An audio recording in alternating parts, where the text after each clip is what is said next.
Welcome. We are going to go across to the press conference held by Aviation Minister Hardeep Singh Puri. And Secretary in the Ministry of Civil Aviation, Shri Pradeep Kharola. On my left, Shri Rakesh Asthana, who is the Chief of BCAS, and of course, the PIO. Now, when we announced the Vande Bharat program on 5th May, we met virtually. We met through a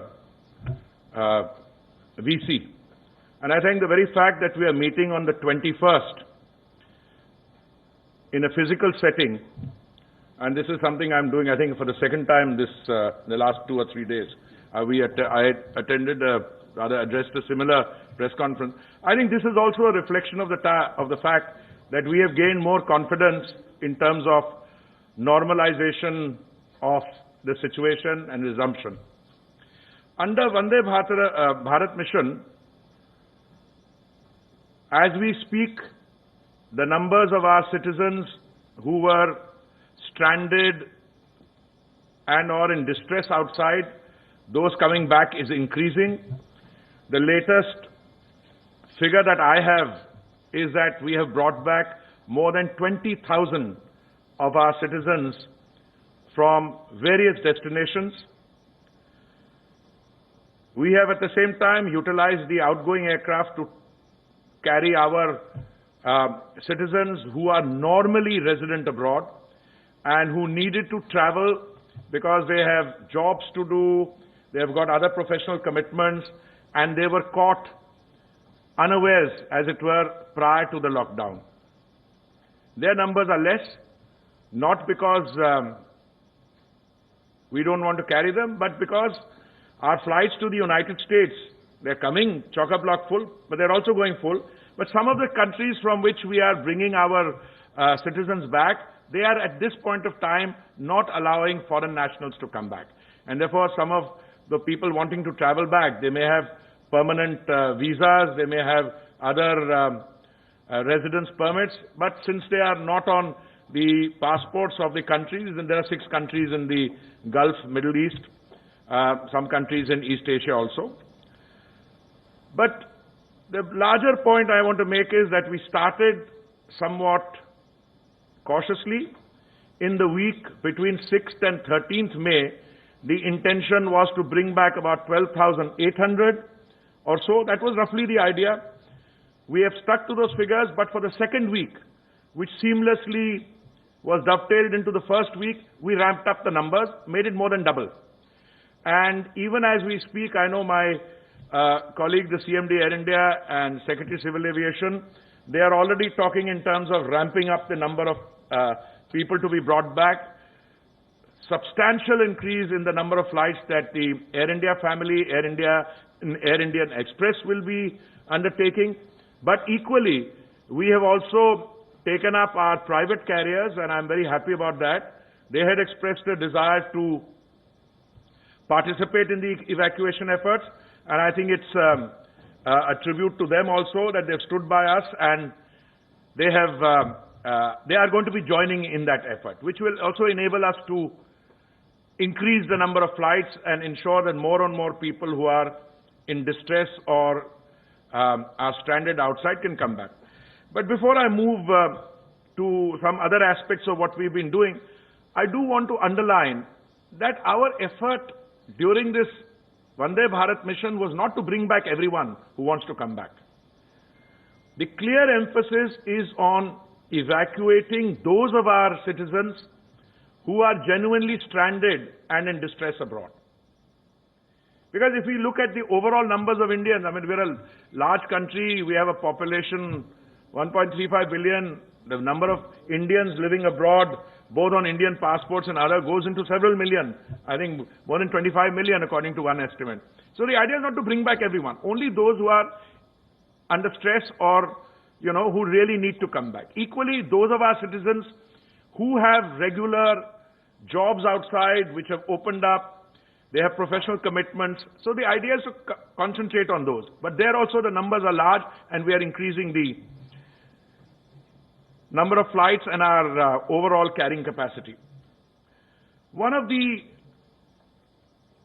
And this Vande Bharat mission, touchwood, so far has gone very well. As I said, flights are coming back full. I want to compliment Air India and all the other stakeholders, our airports, our DGCA, everyone has worked, our missions in particular, Ministry of External Affairs. Because, you know, these are very difficult circumstances. Locating people, identifying who should travel, under what criteria, for under priority. These are not easy decisions to make, but it's been doing very well. First phase has given way seamlessly to the second phase and will be increasing as we go along. Another of our activities which was carried out, I think, with great satisfaction to me and to all the other stakeholders, is that after the suspension of flights on 25th March, one of the major initiatives of the ministry, Mission Lifeline Udan, which has now covered more than 5 lakh kilometers, 500,000 kilometers, and under Lifeline Udan, we have carried a cargo load of around 900 tons to various parts of the country. Now, 1 ton is quite a bit, but 900 tons, and if you see what we've carried, essentially covering COVID-19 related reagents, enzymes, medical equipment, testing kits, PPEs, masks, gloves, medicine, and other accessories, and cargo requisition by state and the governments of the Union Territory. The Lifeline Udan flights have received excellent support from all the stakeholders, the state governments and the other stakeholders.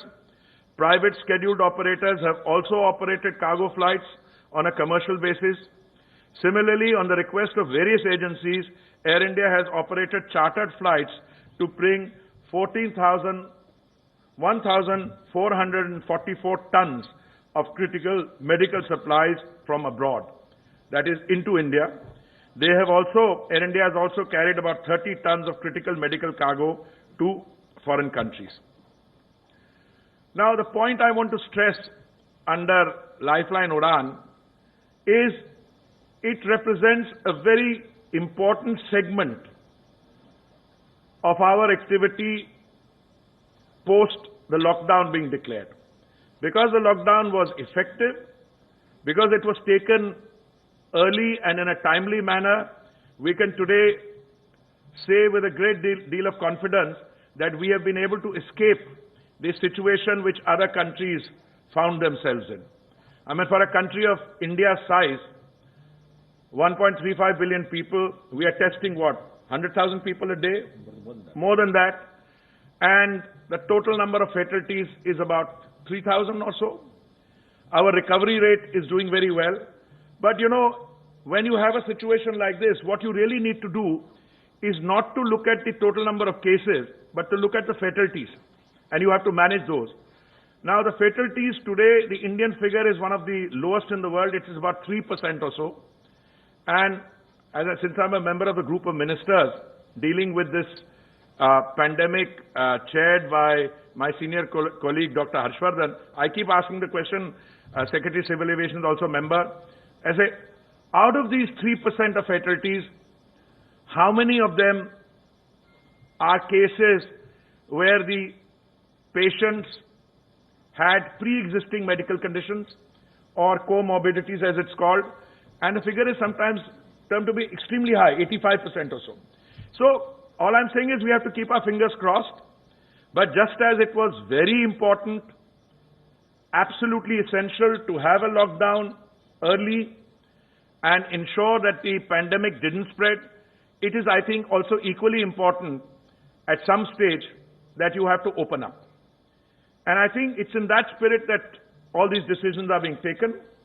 You could argue, if you were to look at it only from a narrow sectarian point of view, that you should continue to be in a continued phase of lockdown for an extended period of time. Well, I'm one of